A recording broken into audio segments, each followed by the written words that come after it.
이 세상에 태어나서 살았던 사람 중에 예수님 외에, 예수님은 하나님의 아들이시고 예수님 외에 하나님으로부터 가장 큰 은혜를 받고 산 사람이, 큰 은혜를 입은 사람이 여러분들은 누구라고 생각을 하십니까? 성경은 남자는 세례 요한이라고 말씀합니다. 누가복음 7장 28절에 보면은 여자가 낳은 자 중에 요한보다 큰 자가 없도다. 세례 요한이 하나님의 가장 큰 은혜를 입은 자라고 말씀합니다. 세례 요한이 이 땅에 와서 한 일을 보면은 예수님께서 오실 길을 예비를 했고, 그리고 예수님을 향해서 세상 죄를 지고 가는 하나님의 어린 양이로다. 그렇게 예수님을 간단하게 소개하고 자기는 형장의 이슬로 그렇게 사라져 갔습니다. 그런데 이 인생을 두고 하나님께서 이 세상에서 세례 요한보다 큰 자가 없다고 그렇게 주님께서 말씀을 하셨습니다. 그러면은 여자는 누구이겠습니까? 여자는 예수님의 오심을 위해서 자기의 몸을 내어놓은 인류의 메시아를 이 땅에 오게 하기 위해서 자기의 몸을 헌신한 예수님의 어머니 마리아라고 하는데 아무도 이 일을 갖지 않을 줄로 압니다. 오늘 주신 이 말씀에 보면은 예수님의 어머니 마리아가 태어나 살았던 곳은 이스라엘에서도 굉장히 소외된 지역인 이스라엘 북부 갈릴리 지역, 그리고 나사렛이라는 동네입니다. 이 나사렛이라는 동네는 도시에서는 멀리 떨어져서 사람이 많이 살지 않는 한적한 시골보다는 산골이라고 하는 지역입니다. 이 산골에서 성장하다가 같은 동네에 살던 요셉이라는 청년과 약혼을 하고서 결혼을 기다리고 있었습니다. 그런데 어느 날 가브리엘 천사를 통해서 자기에게 들려진 소식이, 은혜를 받은 자여 평안할지어다, 주께서 너와 함께 하시도다. 무서워 말라, 내가 하나님께 큰 은혜를 입었느니라. 보라, 내가 잉태하여 아들을 낳을 것이요 그 이름을 예수라 하라. 하나님께로부터 큰 은혜를 입었는데, 그런데 그 은혜가 뭐냐 하면은 자신의 처녀의 몸에 잉태해서 아들을 낳는다는 이 소식이었다는 거죠.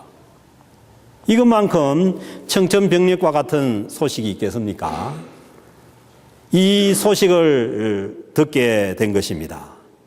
처녀인 자기 몸에 한 아기가 잉태될 것이라는 소식을 듣고 몹시나 당황하여서 나는 남자를 알지 못하는데 어찌 이런 일이 내 몸에 있느냐고 하나님 앞에 항의를 해봅니다. 그런데 하나님께서는 이 놀란 마리아를 향해서 계속해서 큰 은혜를 받은 자라고 말씀합니다. 하나님께서 그 시골에 살아가던 그 시골 처녀 마리아의 인생에 하나님이 개입하신 것입니다. 이 엄청난 일을 자기 인생이 받아들이기에는 이 마음이 여린 10대 처녀로서는 너무 힘든 일이었습니다.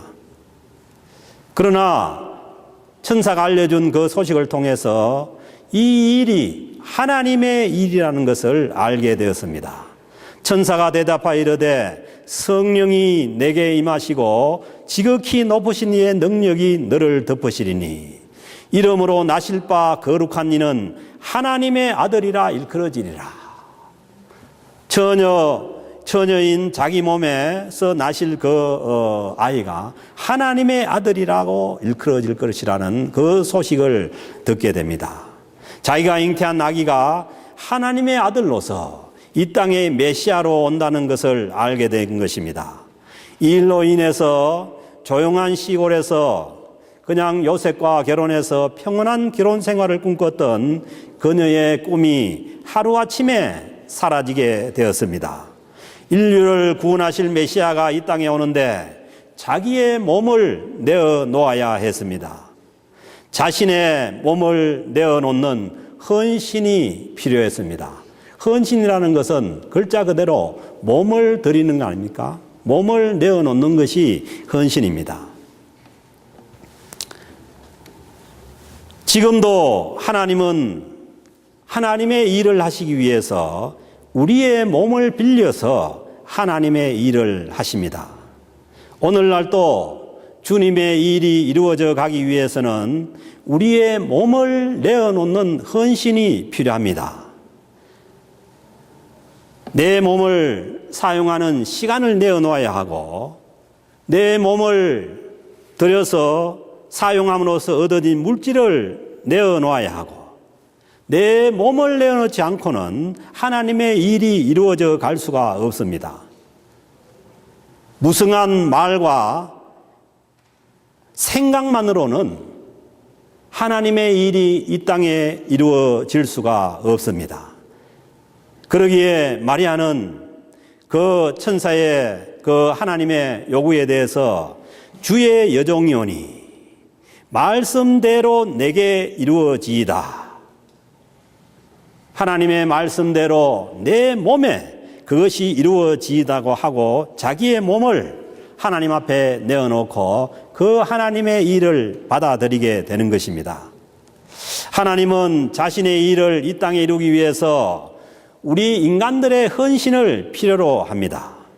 그런데 그 헌신을 필요로 할 때에 반드시 우리의 동의를 얻어내고 난 다음에 그 사람을 통해서 일을 하십니다. 하나님께서 우리를 마구잡이로 강압적으로 그렇게 일하시는 분이 아닙니다. 시간이 걸리더라도 우리의 동의를 얻어서 하나님의 일을 하게 되시는 것이죠. 그래서 마리아가 주의 여종이오니 말씀대로 내게 이루어지이다 하고 하나님 앞에 자기의 몸을 내어놓고 난 후에야 하나님께서 하나님의 일을 하시게 됩니다. 먼저 하나님께서 우리 인생 가운데 찾아오셔서 나를 통해서 하실 일들을 하나님께서 알려주시고 아무리 오랜 시간이 걸려도 우리의 동의를 얻고 난 다음에 하나님께서 그 일을 행하십니다.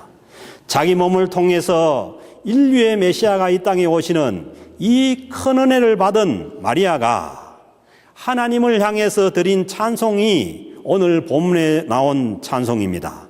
46절의 찬송을 보면은 내 영혼이 주를 찬양하며 내 마음이 내 구주를 기뻐하였으면 그 인류의 메시아가 자기의 몸을 통해서 온다는 그 하나님의 말씀을 받아들이고 난 다음에 이 마리아는 진심으로 내 영혼이 주를 찬양을 하게 되는 것이고 내 마음이 주님을 기뻐하게 되었다는 것입니다.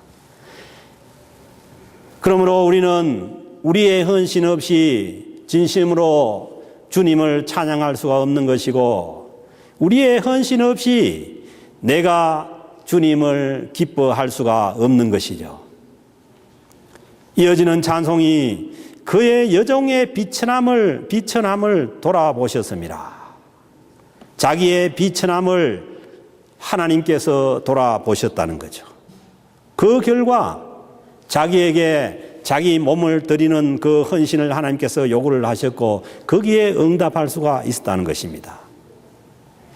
그러므로 인해서 이제후로는 만세의 나를 복이 있다 일컬이로다. 그 헌신을 통해서 대대로 만세에 복 있는 여자가 되었다는 것입니다. 마리아는 자신이 시골의 처녀이고 자신의 신세가 비천함을 인정을 합니다. 그래서 영어 표현을 보면은 자기 처지를 the humble state, 자기의 스테이터스가 험블한 아주 낮고 비천한 그러한 스테이터스라는 거죠. 그렇지만은 한편으로는 자신이 하나님 앞에 헌신된 주의 여종님도 인정을 합니다. 그렇습니다. 하나님은 아무리 낮고 천한 처지에 있는 자라도 하나님 앞에 헌신된 사람을 통해서 하나님의 큰 일을 이루어 가십니다. 왜냐하면은 하나님은 우리의 비천한 처지를 다 알고 계시기에 하나님께 헌신하는 데 있어서 나의 지식이나 신분이나 상황은 문제가 되지 않습니다.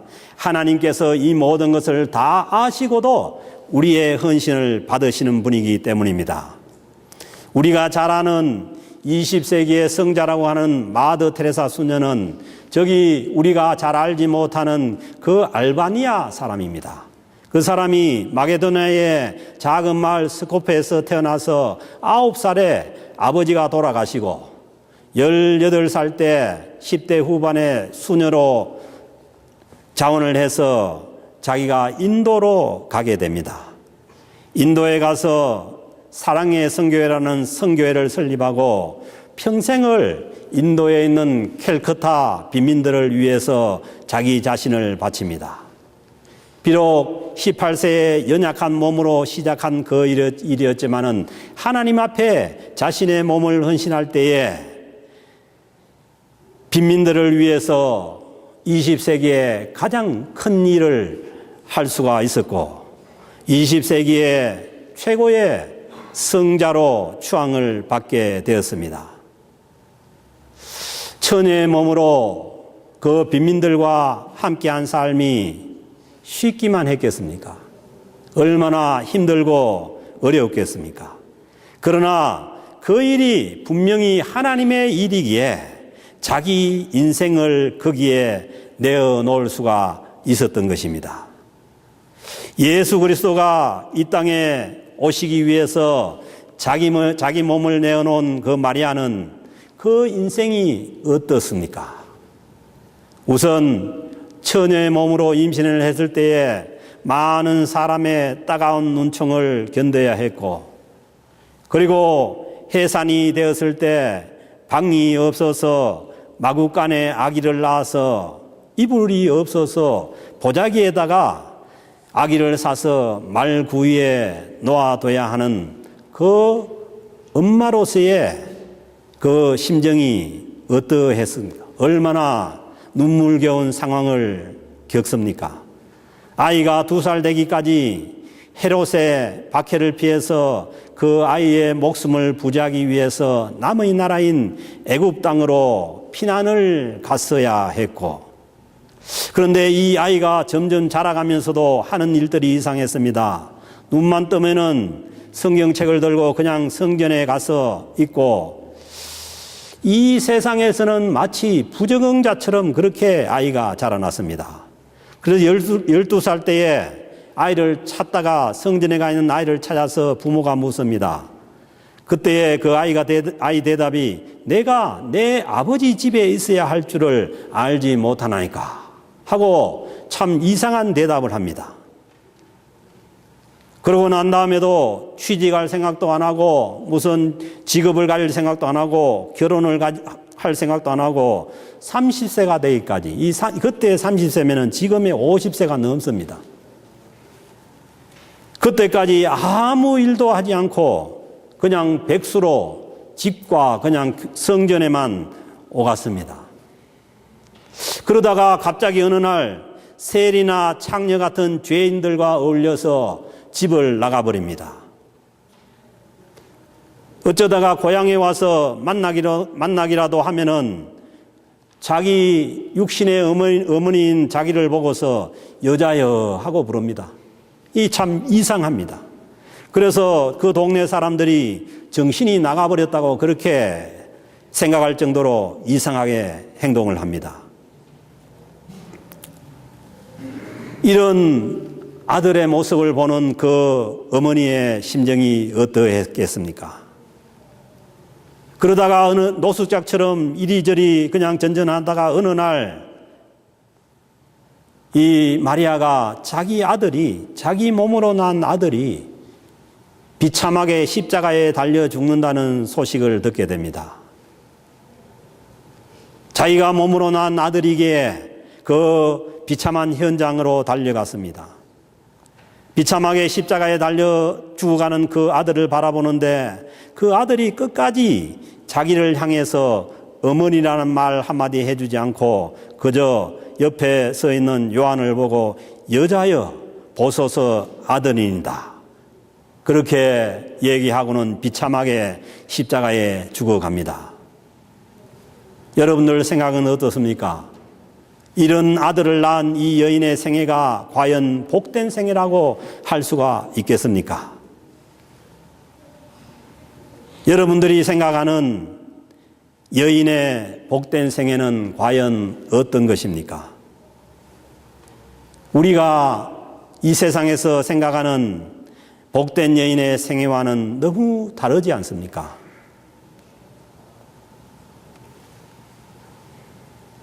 성경이 말씀하시는 인간의 복된 삶이라는 것은 하나님께서 내 인생에 개입하시고 나를 통해서 하나님의 일을 이루는 것이 이것이 진정한 복된 생애라고 말씀합니다. 그래서 가톨릭에서는 이 여인을 존경하다 못해서 성모 마리아로 신격화까지 하면서 섬기고 있는 것 아닙니까? 오늘 주신 본문에서 자기 몸을 통해 오실 그 메시아가 하실 일을 마리아가 찬양을 합니다.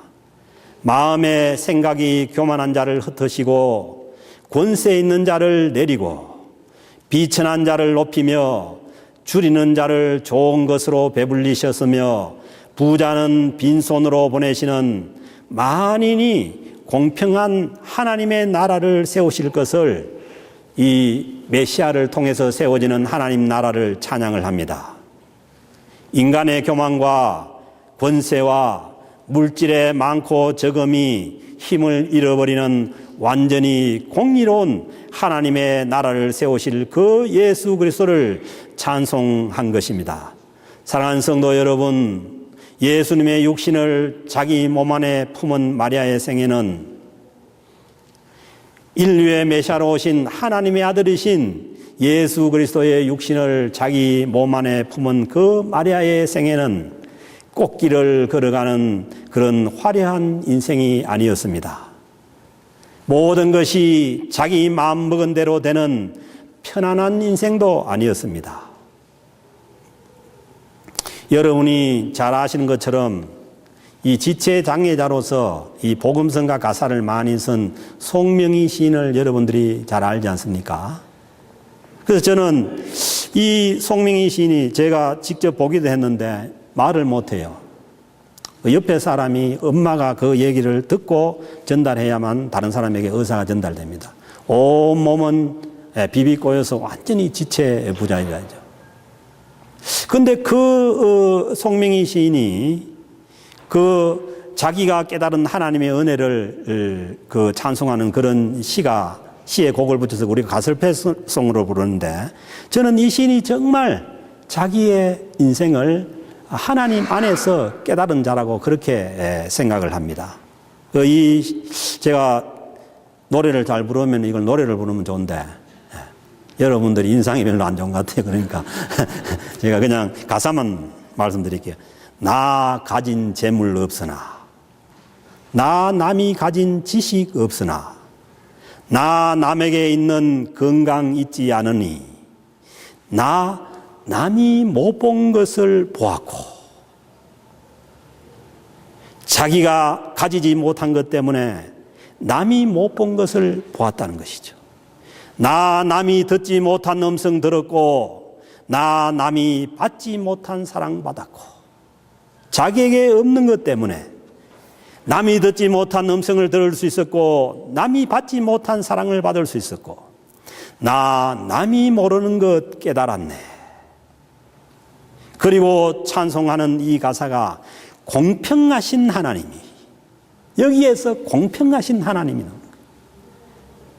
자기 몸은 정말 누가 보기에도 힘든 그런 처지고 어려운 그러한 삶을 살았지만은 그러나 거기에 공평하신 하나님을 찬송하는 거죠. 남이 가진 것 없지만은 공평하신 하나님이 남이 없는 것 같게 하셨네. 여러분 인생에도 이런 공평하신 하나님의 은혜를 찬송할 수 있는 은혜가 주어지기를 바랍니다. 이 세상의 어느 누구보다도 더 가혹한 가시밭길을 인내해야 하는 그러한 인생이지만은, 그러나 누가 그 여인을 향해서 마리아와 같은 송명이 신과 같은 그 여인을 향해서 불행한 삶을 살았다고 할 수가 있겠냐는 거예요.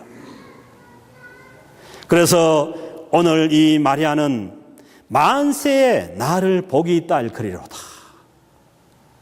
능하신 네가 내게 큰 일을 행하셨으니, 나에게 하나님께서 큰 일을 행하셨다고 찬송하는 것이죠. 그녀의 고백대로 비록 힘든 인생이었지만은, 그러나 그녀의 인생이 복된 인생이었음을 고백합니다. 우리 모두도 여기에 동의하지 않습니까? 그리고 그 인생을 존경하지 않습니까? 복된 인생에는 눈물도 있고 아픔도 있습니다. 때로는 청천벽력과 같은 내가 감당하지 못할 까무러칠 그러한 소식을 들을 때도 있습니다. 오늘날 이 시대를 살아가는 성도들에게도 성령으로 함께 하셔서 우리와 함께 하시는 임마누엘 하나님을 우리가 모시고 함께 살아가고 있습니다. 마치 마리아가 자기 몸에 성령으로 오신 그 아들을 잉태하고 있는 것처럼, 오늘 우리 안에 성령님께서 오셔서 임마누엘의 하나님이 우리 안에 함께, 우리 인생 가운데 함께 살아가고 있는 것입니다. 분명히 임마누엘로 오셔서 성령님께서 함께 하시는 우리의 인생 가운데서도 우리를 통해서 하나님의 일이 이루어져 가기 위해서는 우리 몸에 말할 수 없는 가슴을 찌르는 그러한 아픔이 있다는 것을 우리가 받아들일 수 있어야 됩니다. 그러므로 그 아픔 때문에 하나님이 나와 함께 하시는 그 일로 인한 그 아픔 때문에 내 인생이 잘못된 인생이라고 말하지 말아야 합니다.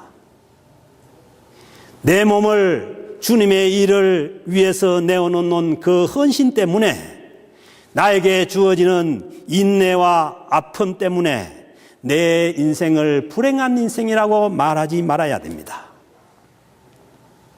오늘 주신 이 말씀에서 마리아가 자신은 비록 비천한 사람임을 인정하지만은, 그러나 하나님의 아들이신 메시아이신 예수 그리스도를 위해서 자신의 몸을 내어놓는 그 헌신을 통해서 자기의 인생이 복된 인생이 되었음을 노래할 수가 있었던 것처럼, 하나님의 일을 위해서 내 인생을 내어놓는 이 헌신이야말로 비천한 내 인생을 이 세상에서 가장 가치 있는 인생으로 전환하는, 자기의 운명을 바꿀 수 있는 일이라는 것을 우리가 기억해야 합니다.